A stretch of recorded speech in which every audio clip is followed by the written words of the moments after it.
Dr. Jed Johnson has a PhD in engineering. His firm engineers body tissue.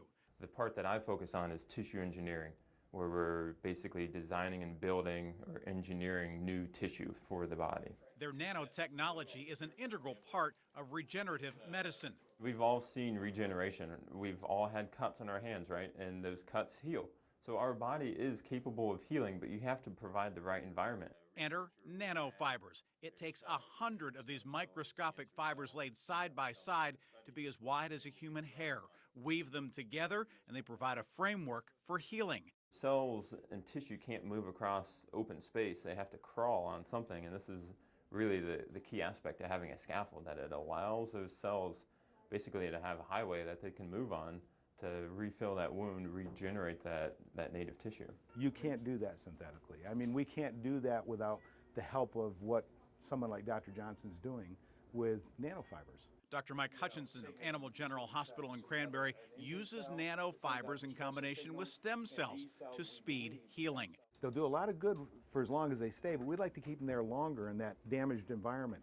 So they've made some nano whiskers, if you will, that we mix with the stem cells before we inject them in, and they will hold them there. They'll give them something to grow on or to hug to and keep them there longer. Panzer is the first dog in the U.S. to receive the nanofiber treatment. In April, he was recovering from a knee injury when he suffered a setback. He was healing well. We were doing cage rest, leash walking.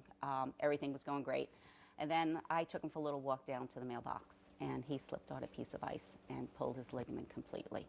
Dr. Mike told Sharon about nanotechnology and stem cells to help repair his torn ACL. When Dr. Mike first introduced it to me, I just sat there wide-eyed going, really?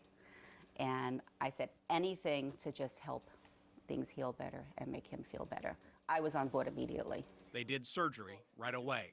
I've used it in 15 dog joints. We're injecting it right into the joints along with the stem cells. And we've used it on skin, and we've also used it in some muscle, actually on a police dog, to try to repair a damaged muscle on a service dog. 7 months later, well, see the results for yourself. It's amazing, and seeing is believing. It's just, it does your heart good when you see this.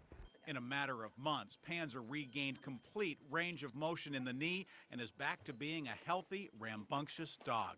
You know, how do you deny an animal this type of fun? I mean... For Sharon, it's still staggering that it's medically possible. It's almost like being in the Jetson years of life. You're seeing tomorrow's technology today. Tissue engineering is here, regenerative medicine is here, and we're finally moving from the hype of stem cells to the results of stem cells, and you're going to see a lot of benefit coming in the next years. And this is why I smile. Rick Dayton, KDKA-TV News.